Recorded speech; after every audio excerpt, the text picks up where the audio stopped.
Hello students, तो आज फिर से शुरुआत करते हैं नेक्स्ट लेक्चर की वेद साइंस के ऊपर। आपको पता है यहाँ पे हम क्या करने वाले हैं, सारे सब्जेक्ट्स का कंटेंट आपको फ्री में प्रोवाइड कराने वाले हैं। आपको सिर्फ लेक्चर्स को फॉलो करना है। तो अभी हम जो करने वाले हैं वो है चैप्टर 1 जो किया है हमने स्टार्ट क्लास 10th का, उसका नेक्स्ट टॉपिक जो कि रिडॉक्स रिएक्शन हमने किया था कल लास्ट क्लास। जिसने भी अगर नहीं देखी है जाके देख लेंगे बच्चों। और लास्ट क्लास देखने के बाद आपको समझ में आ जाएगा कि रिडॉक्स रिएक्शन तक हम पूरा कर चुके हैं, यानी कि हमारी टाइप्स ऑफ रिएक्शन कंप्लीट हो चुकी है। आज जो हम चीज करने वाले हैं वो बोर्ड पर्पस से बिल्कुल भी नहीं है। वो है रिडॉक्स रिएक्शन जो आपने अभी तक करी है उसको और अच्छे से करने के लिए हम कैसे कर सकते हैं, यानी कि रिडॉक्स रिएक्शन के लिए ही कुछ इंपॉर्टेंट बात करने वाले बच्चों। तो सबसे पहले आप एक काम करेंगे, ये जितने लेक्चर्स आप देख रहे हैं या जिसने भी देखे हैं इनको शेयर कर देंगे बेटा। आप शेयर करो अपने किसी भी फ्रेंड्स के साथ, अपने क्लासमेट्स के साथ, अपने किसी आसपास जो रहने वाले दोस्त हैं उनके साथ शेयर करो। उनको बताओ कि 9th और 10th का पूरा कंटेंट यहाँ पे आपको प्रोवाइड किया जा रहा है। आप सब्जेक्ट जाके चेकआउट कर सकते हैं, फिजिक्स, केमिस्ट्री, मैथमेटिक्स, बायोलॉजी, और आपका जो है मेंटल एबिलिटी एंड एसएसटी, ये सारी चीज़ें आपको कवर कराई जा रही है। ठीक है भाई, तो आपको क्या करना है, सारे बच्चों को शेयर कर दो, पढ़ना शुरू कर दो बेटा। सारा कंटेंट आपको मिल रहा है और बहुत ही अच्छे लेवल का कंटेंट मिल रहा है। आप जाके वीडियोस चेकआउट करेंगे, फिर जाके शेयर करेंगे, आपको भी पता चलेगा और बाकी सबको भी पता चलेगा कि किस लेवल का कंटेंट यहाँ पे मिल रहा है आपको। तो आज जो हम शुरू करने वाले हैं उसकी शुरुआत करते हैं भाई।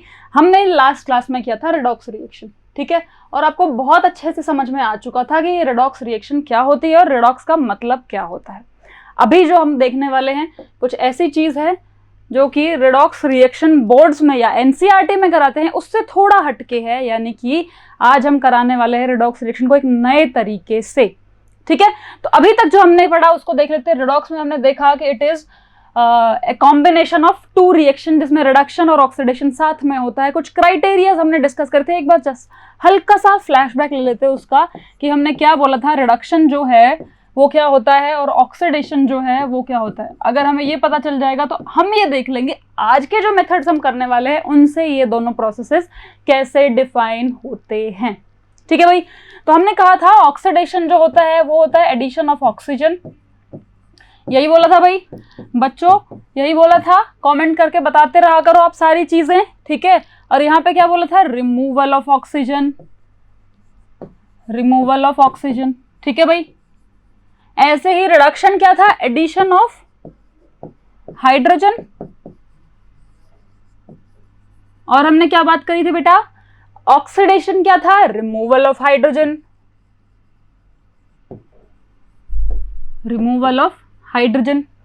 उसके अलावा हमने क्या बात करी थी कि जब भी हम ऑक्सीडेशन की बात करते हैं यहाँ पे ऑक्सीजन के अलावा कोई और भी इलेक्ट्रोनेगेटिव एलिमेंट जुड़ रहा हो, ठीक है, तो हम क्या बोले थे यहाँ पे, addition of electronegative element.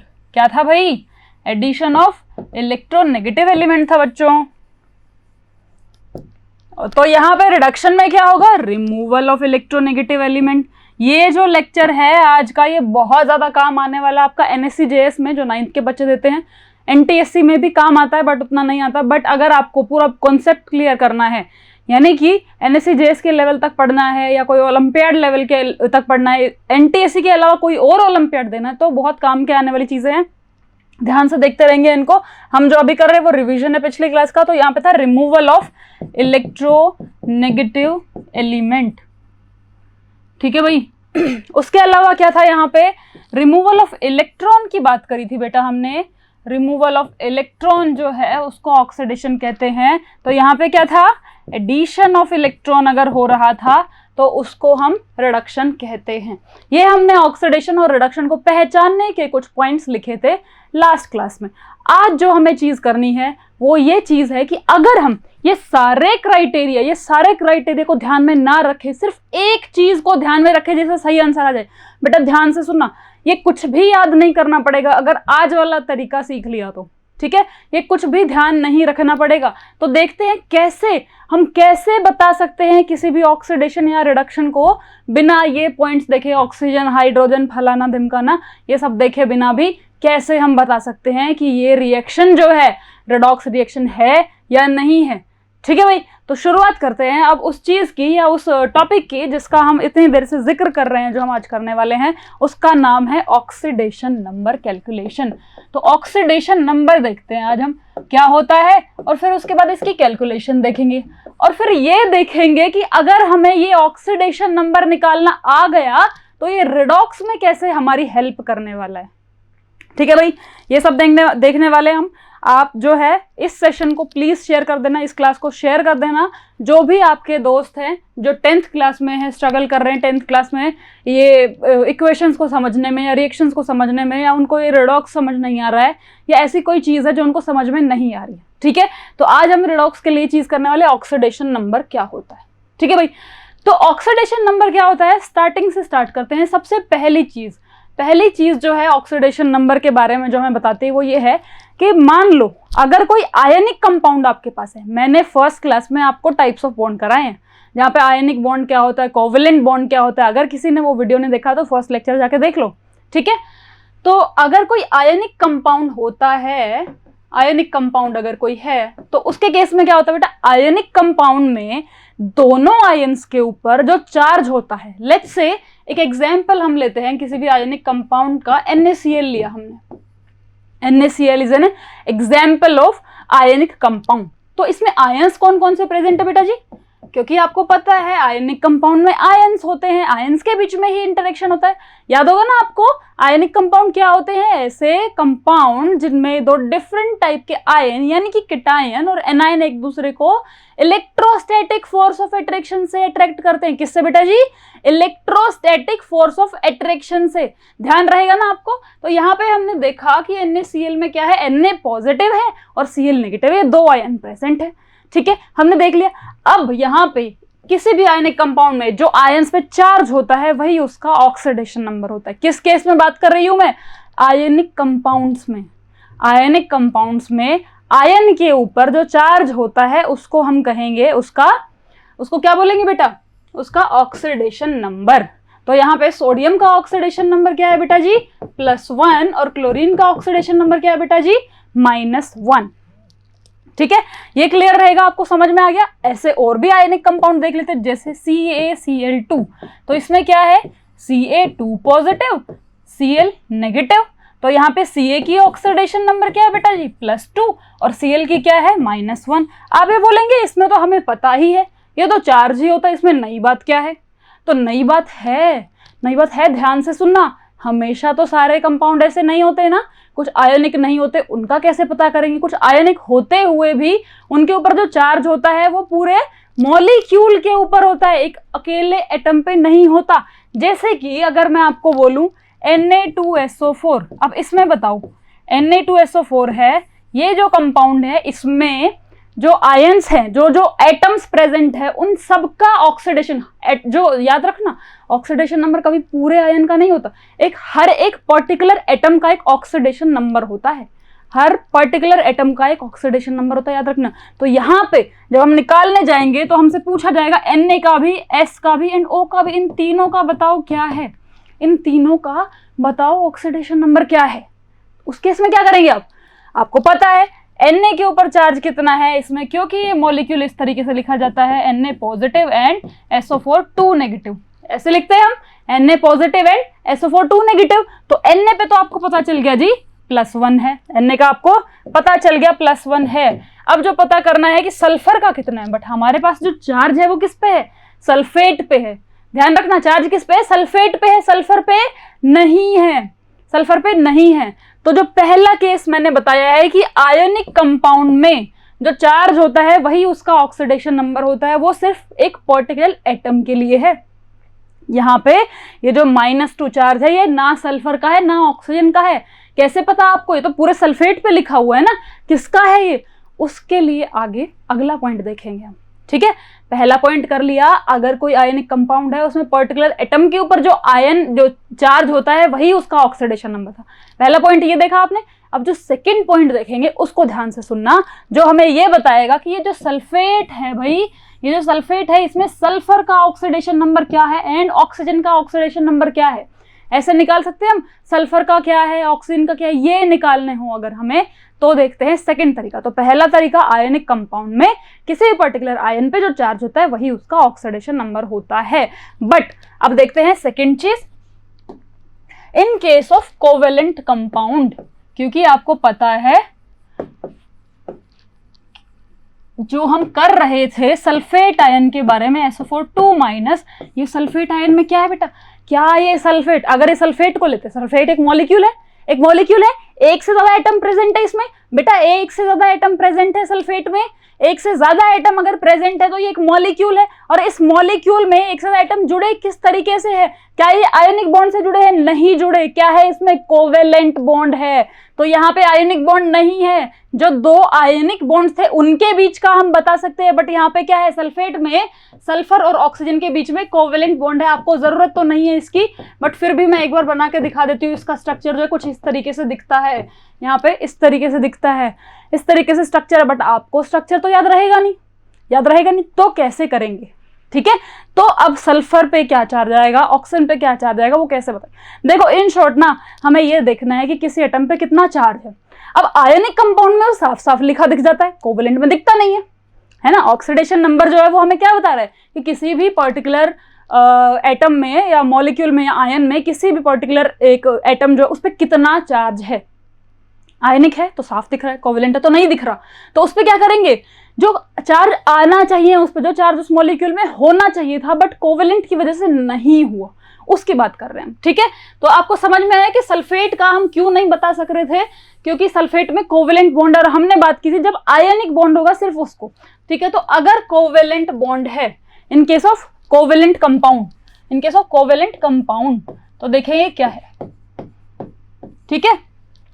Covalent compound अगर हमारे पास दिया हुआ है तो देखेंगे कैसे होगा ये, ठीक है। तो क्या होगा, अगर हम किसी कोवेलेंट कंपाउंड को आयनिक कंपाउंड की तरह कंसीडर करें, ठीक है, ध्यान रखना कोवेलेंट की बात कर रहे हैं। If any covalent compound is considered as ionic compound, तब जो उस पर चार्ज आता है that charge is the oxidation number. अब ये कैसे निकालेंगे, अब हमें कैसे पता चलेगा कि कंपाउंड है जो कोवेलेंट बॉन्ड बनाए हुए है तो उसमें चार्जेस क्या आएंगे, ये कैसे पता चलेगा, हमें कैसे पता चलेगा। तो बहुत इंपॉर्टेंट तरीका है बेटा, याद रख लेना। ये जो चीज है ये सिर्फ 10th में नहीं, आपको 11th में रिडॉक्स का आधा चैप्टर इसी में निकल जाता है लोगों का।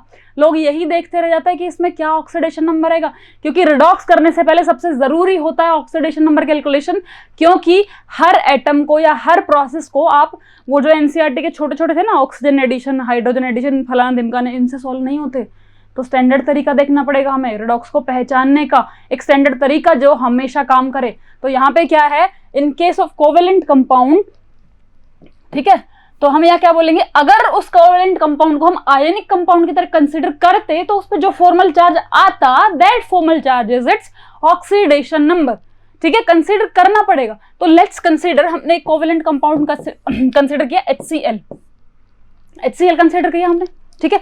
अब मैं पूछती हूं कि इसमें हाइड्रोजन का ऑक्सीडेशन नंबर क्या है एंड क्लोरीन का ऑक्सीडेशन नंबर क्या है, कैसे बताएंगे। ये तो आयनिक कंपाउंड भी नहीं, ये है कोवेलेंट कंपाउंड। तो अब हम मानते हैं कि अगर मान लो ये क्या है, अभी कोवेलेंट है, लेट्स कंसीडर कि ये आयनिक होता, ये तरीका बता रहे हैं, मेथड भी बताएंगे, सॉल्व करने का मेथड भी है, कंसेप्ट समझ लो पहले। अगर ये आयनिक होता तो आयनिक कंपाउंड में क्या होता है बेटा, चार्ज किस पे आता है, पॉजिटिव चार्ज किस पे आता है और नेगेटिव चार्ज किस पे आता है, नेगेटिव अगर इलेक्ट्रॉन नेगेटिव सब्सटेंस पे यानी कि नॉन मेटल पे, और पॉजिटिव किस पे आता है, मेटल्स पे, ठीक है। यानी कि जो आपके जो इलेक्ट्रॉन डोनर है उनके ऊपर पॉजिटिव आता है और जो इलेक्ट्रॉन गेन करने वाले उन पे नेगेटिव आएगा, ठीक है। तो यहाँ पे हम देखेंगे हाइड्रोजन जो है, अगर मान लो ये बॉन्ड आयनिक होता तो हम क्या करते, पहले ना ऐसे कंसीडर करते, इस बॉन्ड को तोड़ो, ठीक है। तो अगर ये आयनिक कंपाउंड बनाते तो क्लोरीन पे नेगेटिव आता, क्योंकि क्या भाई, क्लोरीन पे नेगेटिव क्यों आता, क्योंकि क्लोरीन डेफिशिएंट है, क्लोरीन शेयरिंग नहीं करता, तो क्लोरीन एक इलेक्ट्रॉन लेता, एक ही तो कमी है उसमें एक ही इलेक्ट्रॉन की तो कमी है। और हाइड्रोजन पे कितना आता है बेटा, +1, हाइड्रोजन एक इलेक्ट्रॉन दे रहा होता, क्लोरीन एक इलेक्ट्रॉन ले रहा होता अगर ये आयनिक कंपाउंड बनाते। तो यहाँ पे चार्ज आ गया। तो जो फॉर्मल चार्ज आया है, जो एक्चुअल चार्ज नहीं है, ये क्या है, ध्यान रखना, ये एक्चुअल चार्ज बिल्कुल भी नहीं है। ये कैसा चार्ज है, ये फॉर्मल चार्ज है। आपने इसको थ्योरेटिकली देखा है कि ऐसा होता, एक्चुअल में ये नहीं है। तो यहाँ पे क्या है, जो फॉर्मल चार्ज आपने यहाँ पे लिया +1 और -1, यही इनका ऑक्सीडेशन नंबर है। तो हाइड्रोजन का कितना है +1 एंड क्लोरीन का कितना है -1। ठीक है, क्लोरीन का कितना है -1। तो आपको अब एक चीज देखनी है, आपको ये कॉन्सेप्ट तो पता चल गया कि ऐसे होता तो ये होता। आपको एक चीज देखनी है, कोई भी मॉलिक्यूल, कोवेलेंट मॉलिक्यूल लो, उसका स्ट्रक्चर बना के उसके बॉन्ड ब्रेक करो, जो भी इलेक्ट्रोनेगेटिव एलिमेंट, पिछली क्लास अगर किसी को नहीं पता है इलेक्ट्रोनेगेटिव एलिमेंट क्या होता है, लास्ट क्लास जाके चेकआउट करो जल्दी से, जिसमें रिडॉक्स रिएक्शन कराई वो वाला लेक्चर चेकआउट करो, उसमें मैंने क्लियरली समझाया हुआ है इलेक्ट्रोनेगेटिव क्या होते हैं। ठीक है, तो हमने क्या किया, कोई भी कंपाउंड कंसिडर करेंगे और उसमें इलेक्ट्रोनेगेटिव एलिमेंट जो होगा यानी कि नॉन मेटल जो होगा उसको नेगेटिव दे देंगे, और जो इलेक्ट्रोपॉजिटिव होगा उसको पॉजिटिव देंगे, और सारे बॉन्ड तोड़ते रहेंगे, सारे बॉन्ड तोड़ते रहेंगे। ये तरीके में आपको कंफ्यूजन हो सकता है, जिसको समझ में आ रहा है रख लेना, नहीं समझ में आ रहा तरीका देखेंगे, दूसरा तरीका देखेंगे, टेंशन नहीं लेने का। ठीक है, दूसरा तरीका देखने का। तो यहाँ पे मैंने क्या किया, एक और मॉलिक्यूल लिया CO2 मॉलिक्यूल ले लेते हैं। अब इसमें देखते हैं, क्योंकि CO2 भी आयनिक नहीं है, कोवेलेंट है, तो मैं एक बार स्ट्रक्चर बना देती हूँ, क्योंकि आपको स्ट्रक्चर बनाने नहीं आते तो आपको कोई बनाने को भी नहीं बोल रहा, जिसका मैं आपको बना के बताऊंगी, आपको बस उसमें सॉल्व करके देखना है कि क्या ये तरीका सही काम कर रहा है। 11th में 4th चैप्टर में आप सीखेंगे स्ट्रक्चर कैसे बनते हैं, तो तब तक क्या आप करेंगे नहीं क्या? ऐसा है? नहीं, ऐसा बिल्कुल भी नहीं, इसका और भी तरीका है, बट ये है फंडामेंटल तरीका जो पूरी जिंदगी काम आएगा। कोई कंपाउंड जिसका गलत भी ऑक्सीडेशन नंबर आ रहा है, ये तरीके से हमेशा सही आएगा। जिसको ये सीखना है, एक बार इन्हीं एग्जाम्पल पे ट्राई करके देखो हो रहा है कि नहीं आ रहा है। इसके बाद हम कैलकुलेशन सीखेंगे, मैथमेटिकल कैलकुलेशन होगी जो, उसके बाद जैसे ही आपको किसी भी चीज का स्ट्रक्चर सामने मिल जाएगा तो आप किसी की भी ऑक्सीडेशन नंबर निकाल सकते हो। ठीक है, किसी का भी ऑक्सीडेशन नंबर निकाला जा सकता है। तो देखते हैं CO2, तो स्ट्रक्चर मैं बना देती हूँ, बाकी आप लोग बताएंगे क्या होगा। मैंने भाई इस तरीके से स्ट्रक्चर बना दिया। अब मैंने क्या कहा था, मॉलिक्यूल आपके सामने पड़ा होगा, आपको सिर्फ बॉन्ड तोड़ते जाना है, चार्ज बांटते जाना है, बॉन्ड तोड़ते जाना है, चार्ज बांटते जाना है। तो देखते हैं इसमें जब बांटेंगे, पहला बॉन्ड तोड़ा जी, पहला तोड़ दिया। कार्बन में से और ऑक्सीजन में से इलेक्ट्रोनेगेटिव कौन है? ऑक्सीजन, तो ऑक्सीजन पे आ गया -1, कार्बन पे क्या आया +1। ठीक है, एक बॉन्ड तोड़ा, चार्ज बांट दिया। दूसरा बॉन्ड तोड़ना शुरू करेंगे, नीचे वाला तोड़ो, ऑक्सीजन पे -1, कार्बन पे +1, कार्बन पे +1।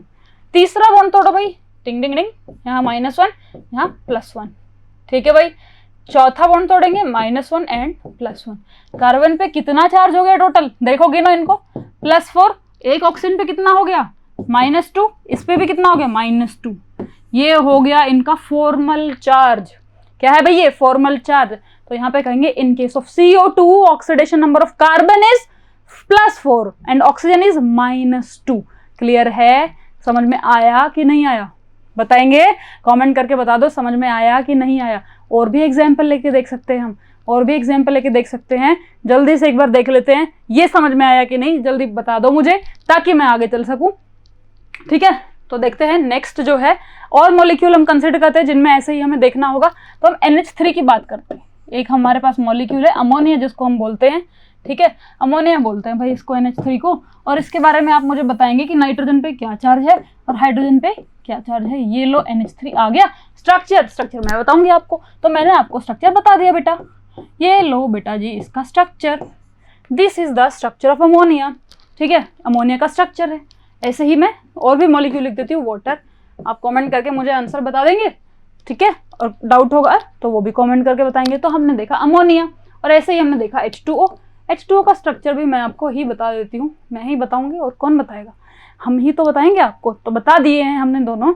अब आप बताएंगे कि इनमें से हाइड्रोजन पे क्या फॉर्मल चार्ज है, नाइट्रोजन पे क्या फॉर्मल चार्ज है, ऑक्सीजन पे क्या फॉर्मल चार्ज है। यानी कि I want to ask you oxidation state of nitrogen here and oxygen state of oxygen here. Oxidation number है, ऑक्सीडेशन स्टेट कुछ भी बोल सकते हैं। तो इनका कैसे बताएंगे? तो भाई हम तोड़ना शुरू करते हैं अपने बॉन्ड्स। टिंग टिंग टिंग, तोड़ा। नाइट्रोजन और हाइड्रोजन में से इलेक्ट्रोनेगेटिविटी किसकी ज्यादा है?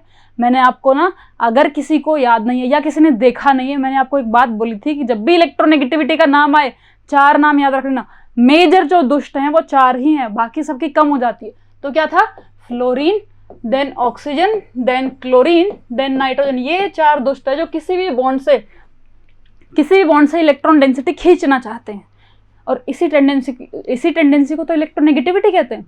अगर किसी को नहीं आता है, जाके पिछला लेक्चर देखो जल्दी से, इलेक्ट्रोनेगेटिविटी क्या होती है। और यही चीज कराई है मैंने ये जो फ्लोरीन, ऑक्सीजन, क्लोरीन, नाइट्रोजन है, ये चारों के चारों किसी भी बॉन्ड से इलेक्ट्रॉन अपनी तरफ खींचते हैं, उसी को इलेक्ट्रोनेगेटिविटी कहते हैं। जब ये बॉन्ड बनाएंगे तो ये बॉन्ड से इलेक्ट्रॉन अपनी तरफ खींचते हैं, तो इनको इलेक्ट्रोनेगेटिव एलिमेंट कहते हैं। और यहाँ पे मैंने कहा कि नाइट्रोजन और हाइड्रोजन ने अगर बॉन्ड बनाया है तो इस बॉन्ड के इलेक्ट्रॉन कौन अपनी तरफ खींच रहा होगा?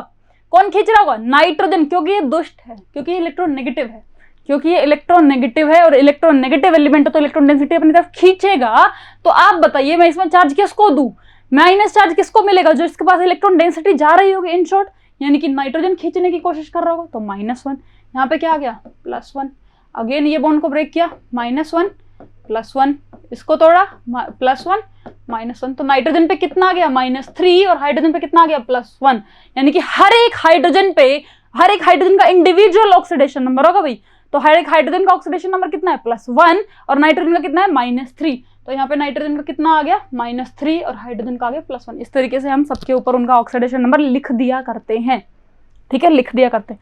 और मॉलिक्यूल देखो, H2O, बॉन्ड तोड़ो, टिंग टिंग टिंग, क्या किया? -1 +1, क्योंकि ऑक्सीजन क्या है? दुष्ट प्राणी है तो इलेक्ट्रॉन डेंसिटी खींचेगा तो नेगेटिव आएगा इस पे, और इसी वजह से इलेक्ट्रॉन डेंसिटी क्या है? इसकी तरफ है, तो -1, इसको भी तोड़ा, -1 +1, तो +1 हो गया भाई, हो गया।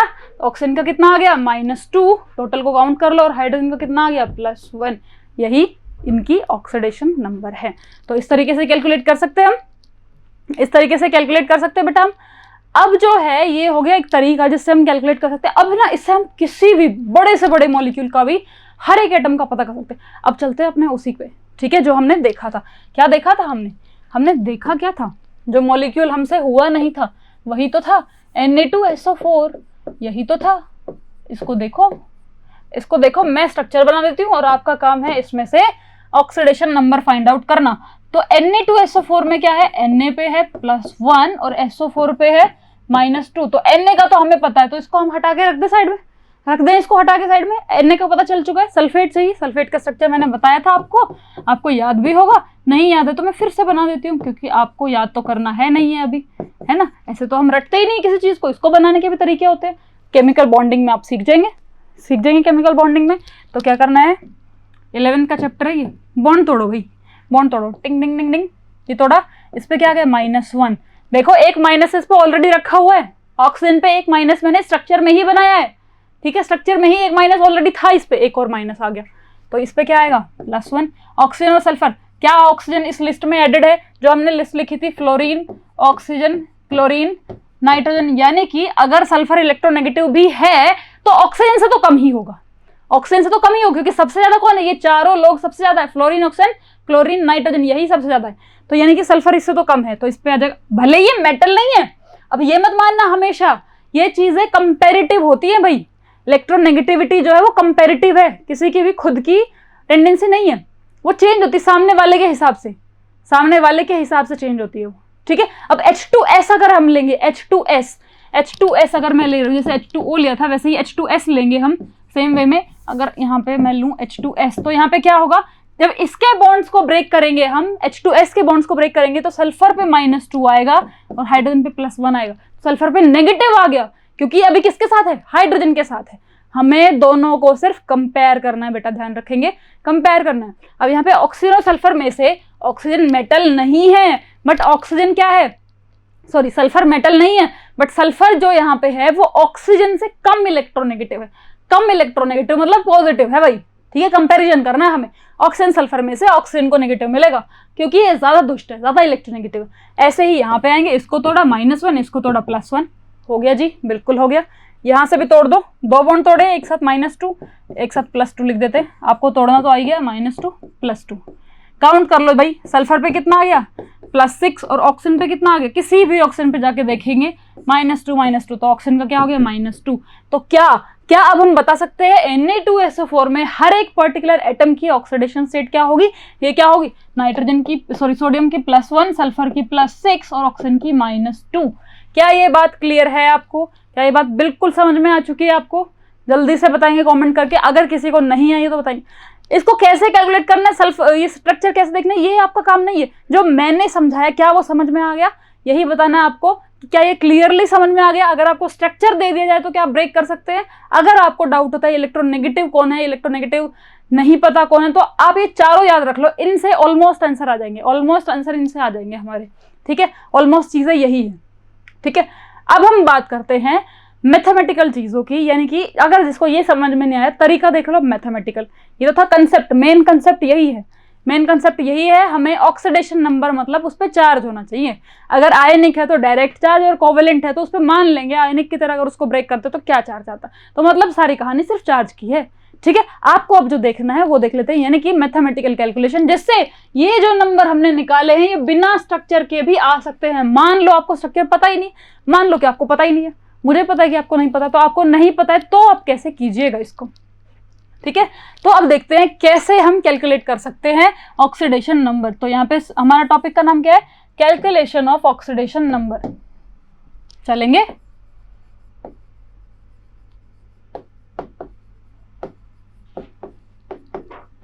Calculation of oxidation number. अब ये जो ऑक्सीडेशन नंबर है इसको कैलकुलेट कैसे कर, कंसेप्ट समझ लिया, सबको समझ में आ गया कंसेप्ट? कमेंट करके बता देंगे, अगर नहीं समझ में आया तो दोबारा भी समझा दिया जाएगा आपको, ठीक है? तो कैलकुलेशन ऑफ ऑक्सीडेशन नंबर जो है ये अब मेन चीज है। तो अब देखते हैं, मैं बहुत सारे कंपाउंड लिखूंगी और हमें कैलकुलेट कर करके बता देंगे। पहले हम 1-2 से शुरुआत करते हैं जो हमने कैलकुलेट कर लिए ऑलरेडी, यानी कि मैंने CO2 का कैलकुलेट कर लिया है, मैंने अभी आपको जो करके दिखा दिया ना उन्हीं को लेते हैं, उन्हीं को इस मेथड से करने का ट्राई करते हैं, ठीक है? तो देखते हैं क्या ये मेथड हमारा सही है कि गलत है, देख तो ले, आपको मैं बता रही हूँ क्या ये सही भी है, आप इस पर कितना विश्वास कर सकते हैं, ठीक है? तो देख लेते हैं एक बार, क्योंकि हमने इन सबका निकाला है। तो अब तरीका क्या है? मैथमेटिकल कैलकुलेशन, इसमें पूरा मैथमेटिक्स है, कोई साइंस नहीं है इसमें, कोई भी साइंस नहीं है इसमें। तो आपको बस ये देखना है, अब CO2 है, इसमें कार्बन का ऑक्सीडेशन नंबर बताओ क्या होगा, ठीक है? तो ये कैलकुलेशन से पहले अब आपको कुछ चीजें याद रखनी पड़ेंगी, उनको देख लेते हैं। मतलब अब कैलकुलेशन तो अभी करनी है, but before calculating the oxidation number of these compounds हमको कुछ बातें याद रखनी पड़ेंगी, जिनको बहुत ध्यान से नोट कर लेंगे। अगर वो बातें पता है तभी ये कैलकुलेशन हो सकती है। जैसे कि मैथ्स में भी कैलकुलेशन करने से पहले आपको कुछ चीजें आनी चाहिए, आपको पता होना चाहिए सब्ट्रैक्शन क्या होता है, एडिशन क्या होता है। ऐसे यहाँ पे भी कोई कैलकुलेशन कर रहे हैं आप, तो आपको पता होना चाहिए कि इनका वैल्यूज क्या क्या रहेगा, क्योंकि थोड़ा हम केमिस्ट्री से लिंक कर रहे हैं इसको। तो सबसे पहली जो चीज याद रखनी है while calculating oxidation number, first thing जो याद रखनी है वो क्या है? अगर कोई भी एलिमेंट अपनी एलिमेंटल स्टेट में है, कोई भी कंपाउंड में, मान लो कि ऑक्सीजन है कार्बन में, ठीक है, CO2 में ऑक्सीजन है, तो ये ऑक्सीजन अगर एलिमेंटल स्टेट में, तो यहाँ पे क्या है? कंबाइंड स्टेट में। ये ऑक्सीजन कैसा है? एक्सक्यूज मी, ऑक्सीजन कैसे? कंबाइंड स्टेट में। यहाँ पे नाइट्रोजन कैसे? कंबाइंड स्टेट में। बट अगर ये अपनी एलिमेंटल स्टेट में होता तो पहली चीज क्या रखनी? Elemental state.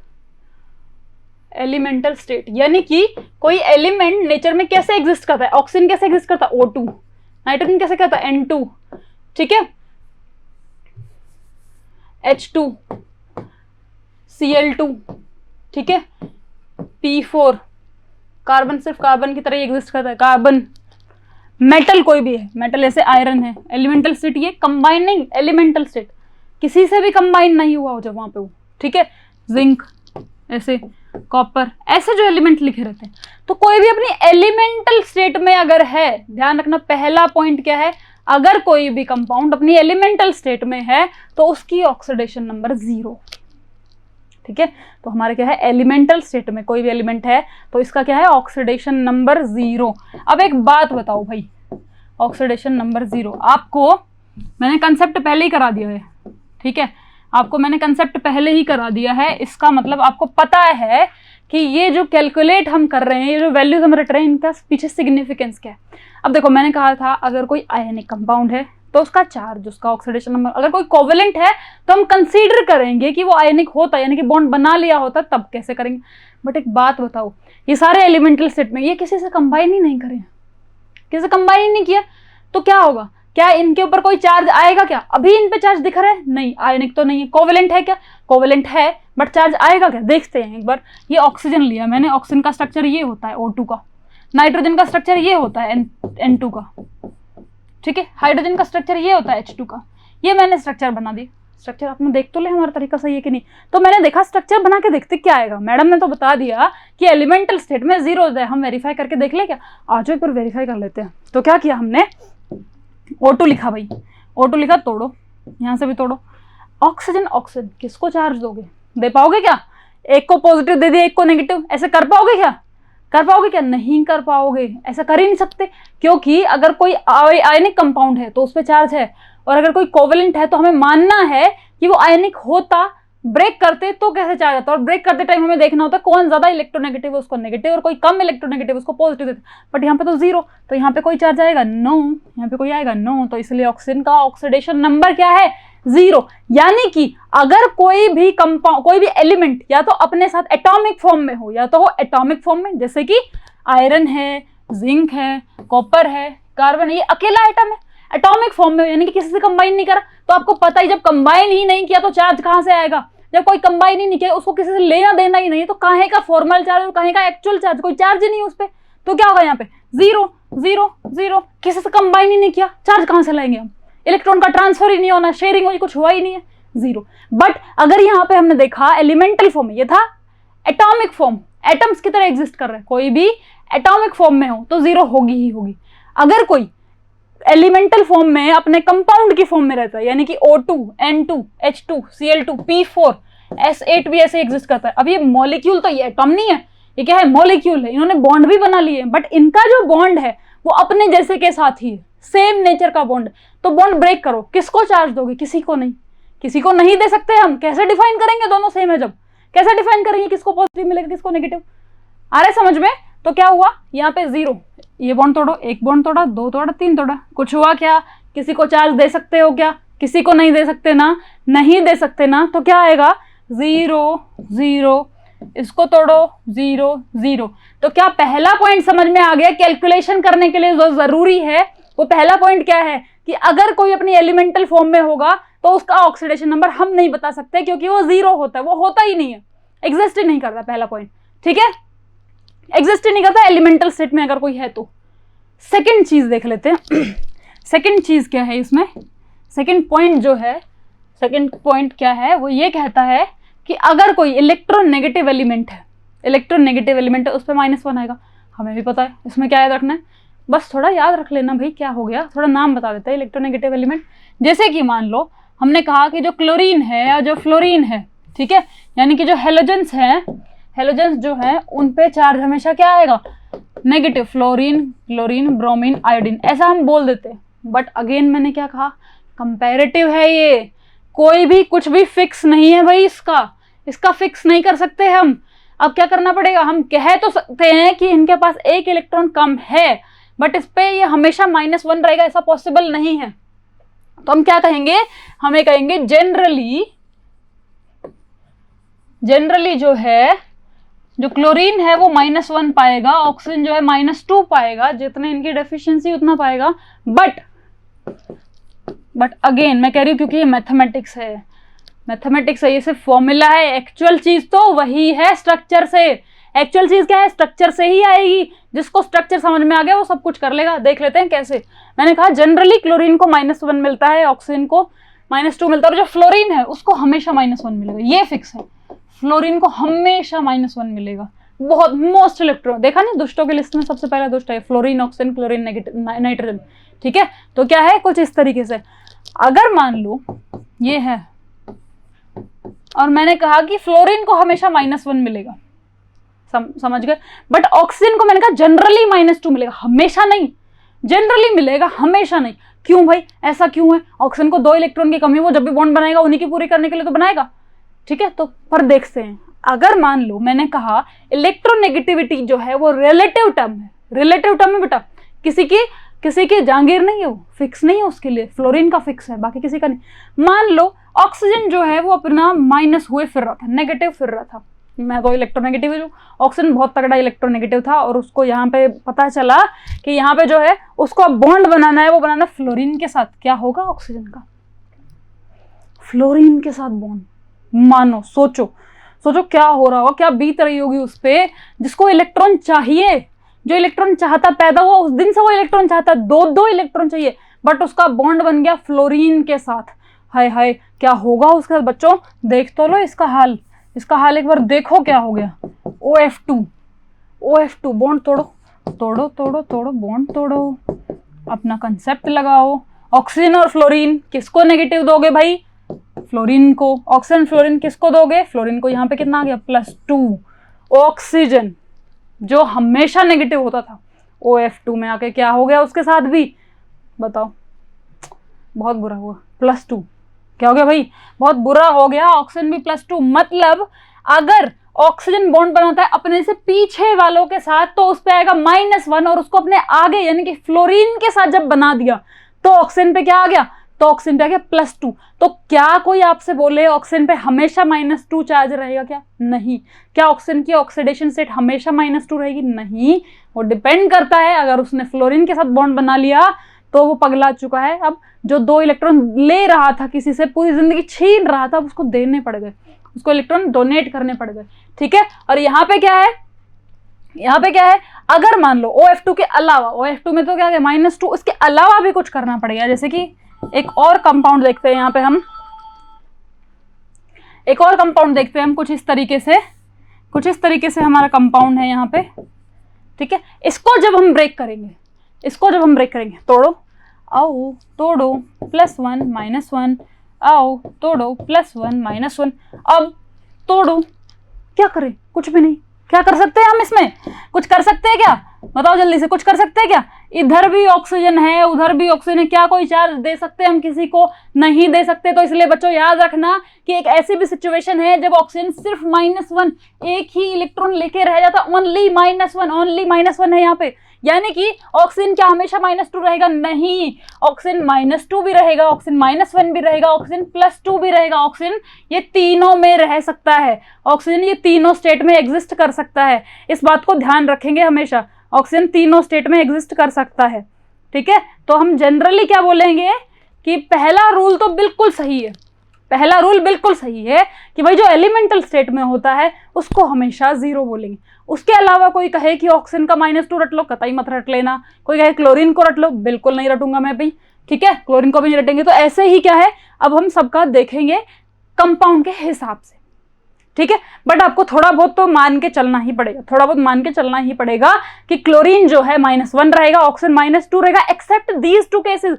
अब ये मत मान लेना ऑक्सीजन को और भी देखने पड़ेंगे, एक्सेप्ट ओनली दीज 2 केसेस। जब भी एक पेरोक्साइड बॉन्ड बन रहा होगा, यानी कि ऑक्सीजन से बॉन्ड होगा कहीं पे भी, या OF2 का बॉन्ड होगा, तभी सिर्फ ऑक्सीजन जो है -1 या फिर +2 रहेगा। अदरवाइज हमेशा -2 ही रहेगा, ये याद रखना। ठीक है। थर्ड जो पॉइंट याद रखना है हमें वो कुछ इस तरीके से होगा कि कोई भी मेटल अगर है यानी कि एल्कली मेटल होंगे, जो एल्कली मेटल या एल्कलाइन अर्थ मेटल जो भी होंगे, उनके केस में एल्कली मेटल क्या है? ग्रुप 1 एलिमेंट +1 रहेगा हमेशा, इसका +2 रहेगा। ये फिक्स है, ये भाई हमेशा फिक्स है, ये ऑलमोस्ट हमेशा फिक्स रहेगा। ठीक है। मेटल जो है वो एक इलेक्ट्रॉन देगा ही देगा, नहीं मानेगा भाई, बहुत रिएक्टिव है, वो हमेशा +1 ही रहेगा। ठीक है। +1 ही रहेगा, कोई जबरदस्ती भी उसको देके नहीं जा सकता। ठीक है। तो ये +1 ही रहेगा, ये +2 ही रहेगा। तो अब एक बार चलते हैं, अब चलो जल्दी से एक बार कैलकुलेट करने चलो अपने इनका। तो CO2 में से कार्बन का कैलकुलेट करना है। तो अब ध्यान से देखेंगे कैलकुलेट कैसे करना है हमें। ठीक है। क्या है? CO2 है ना? हाँ, तो देखेंगे। तो कार्बन में जिसको हमें कैलकुलेट करना होता है उसको x अज्यूम कर लो, क्योंकि हमें पता ही नहीं है, जो चीज हमें पता ही नहीं, जो हम पता करने जा रहे हैं उसको तो हमें अज्यूम करना पड़ेगा ना भाई। तो क्या किया मैंने, कार्बन को ले लिया x, जी एक कार्बन है, एक x हो गया हमारा, प्लस ऑक्सीजन का मैंने क्या कहा, ऑक्सीजन कार्बन के साथ बॉन्ड बना रहा है, क्या फ्लोरीन है? नहीं है। क्या पेरोक्साइड बॉन्ड है? नहीं है। यानी कि ऑक्सीजन का बॉन्ड है? नहीं है। तो यहाँ पे क्या है, CO2 में ऑक्सीजन को अज्यूम करो कि -2। अब ऐसे कितने हैं? इंटू 2 करना पड़ेगा, 2 ऑक्सीजन है =0। एक इक्वेशन बनाई हमने, मैथमेटिकल इक्वेशन, जिसमें हमने क्या किया, कार्बन को x लेट कर लिया, उसके बाद एक ऑक्सीजन का होता -2, ऐसे 2 ऑक्सीजन हमारे पास है, इंटू कर दिया 2 से =0। तो क्या हो गया, x - 4 =0 और x की वैल्यू आ गई +4। याद करो CO2 में हमने स्ट्रक्चर से देखा था, तब भी +4 आया था, अभी भी +4 आया, यानी कि तरीका काम कर रहा है, भाई, काम कर रहा है, हो गया काम कर रहा है। और देखते छोटा सा देखते हैं, इसको थोड़ी देर में देखेंगे। इसको देखते हैं NH3 में नाइट्रोजन का निकालो भाई, जिसका निकालना उसको x अज्यूम कर लिया जी, कर लिया। उसके बाद क्या है, हाइड्रोजन, उसके बाद है हाइड्रोजन का +1, हाइड्रोजन का +1 रहता है, ठीक है, क्योंकि ये डोनेटी का था, एक्सेप्ट अगर ये कोई मेटल के साथ, जब तक हाइड्रोजन किसी नॉन मेटल के साथ है, हाइड्रोजन का याद रखना, हाइड्रोजन अगर नॉन मेटल के साथ है, हाइड्रोजन अगर नॉन मेटल के साथ है तो ये रहेगा +1, और अगर मेटल के साथ आ गया तो मेटल, तो मैंने कहा मेटल हमेशा प्लस रखेगा, तो मेटल के कंपैरिजन में हाइड्रोजन -1 आ जाता है। ठीक है, तो यहाँ पे NH3 में हाइड्रोजन नॉन मेटल के साथ है तो +1 रहेगा। ऐसे कितने हाइड्रोजन है? 3 है सरदार, = 0। तो कितने हाइड्रोजन थे? 3 थे भाई। x + 3 = 0, x = आ गया -3। याद करो NH3 में नाइट्रोजन का -3 आया था कि नहीं आया था? आया था ना, आया था। H2O में देखते हैं, नॉन मेटल के साथ जुड़ा हाइड्रोजन, तो क्या होगा? हाइड्रोजन का +1। तो यहाँ पे कितने हाइड्रोजन है? +1 एक हाइड्रोजन का है, × 2 प्लस ऑक्सीजन का निकालना x = 0, तो 2 + x = 0 और x = -2। क्या ये आ गया सही आपका उत्तर? क्या आंसर सही आया? जल्दी बताएंगे, क्या सही आया आपका? बिल्कुल सही आया हमारा। नेक्स्ट देखते हैं हम, Na2SO4 बच गया हमारा, जिसको हमें कैलकुलेट करना था। उसमें Na तो हो गया था, SO4 का देख लेते हैं, SO4 2- का। ठीक है, SO4 2- और भी देख लेते हैं जिनमें आयंस है, जैसे NH4 पॉजिटिव। ठीक है, और भी आयंस है जैसे PO4 3-। अब हम आयंस जो है उनका कैसे कैलकुलेट कर सकते हैं, वो सीख लेते हैं हम। ठीक है, तो सल्फर का कैलकुलेट करना है जी। यहाँ पे किसका करना है? सल्फर का कैलकुलेट करना है भाई। तो सल्फर को देखा हमने और इसको एज्यूम कर लिया x। ठीक है, प्लस का साइन लगाया, एक ऑक्सीजन का होता है जी -2, कितने ऑक्सीजन है? 4, = के बाद ओवरऑल जो चार्ज है वो = के बाद में आएगा, -2। कुछ इस तरीके से इक्वेशन होने की ध्यान रखना। अगर कोई आयन है यहाँ पे तो इस तरीके की इक्वेशन बनेगी। तो यहाँ पे क्या हो गया? x - 8 = -2, तो x क्या आ गया? +6। आया कि नहीं आया? बोलो आया कि नहीं आया? आ गया ना आंसर आ गया भाई। नेक्स्ट करते हैं NH4 पॉजिटिव। NH4 पॉजिटिव में नाइट्रोजन का निकाल के बताओ। तो नाइट्रोजन को हमने क्या किया? x अज्यूम कर लिया। एक हाइड्रोजन का कितना होता है? क्योंकि नाइट्रोजन से जुड़ी है हाइड्रोजन, तो हाइड्रोजन का हो गया +1, और ऐसे कितने हाइड्रोजन है? 4 हाइड्रोजन है। = के बाद क्या है? +1 है अकेला, तो यानी कि +1। तो क्या हो गया? x + 4 = +1, तो x = क्या आ गया? -3। नाइट्रोजन का कितना आ गया? -3। PO4 3- में फॉस्फोरस का कैसे निकालेंगे? ऑक्सीजन तो -2 होता है पता है, तो यहाँ पे P को x अज्यूम किया, प्लस एक ऑक्सीजन का कितना होता है? -2 इंटू कितने ऑक्सीजन है? 4 = -3। आपको आ गई आयंस की इक्वेशन बनानी? आ गई होगी आई होप। नहीं आई है तो और प्रैक्टिस कर लेंगे। x - 8 = -3, x कितना आ गया भाई? +5। आया कि नहीं आया? बोलो बेटा जी, बोलो आया कि नहीं आया? आ गया। नेक्स्ट देखते हैं, कोई और आयन देख लेते हैं, MnO4-। ठीक है, Mn का निकालो, मैंगनीज का निकालो, x अज्यूम कर लिया, -2 होता है एक ऑक्सीजन का, -2 इंटू ऐसे 4 ऑक्सीजन है, = -1। ऊपर चार्ज कितना? -1। तो x - 8 = 1 और x = 7।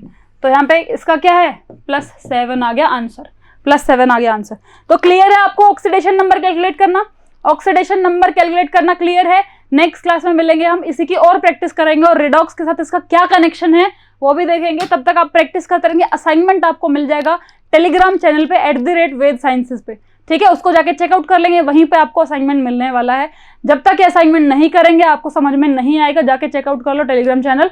मिलते हैं आपको नेक्स्ट क्लास में इसी की और एप्लीकेशंस के साथ और रिडॉक्स की और प्रैक्टिस के साथ। ठीक है भाई, bye bye, thank you so much, see you in the next class.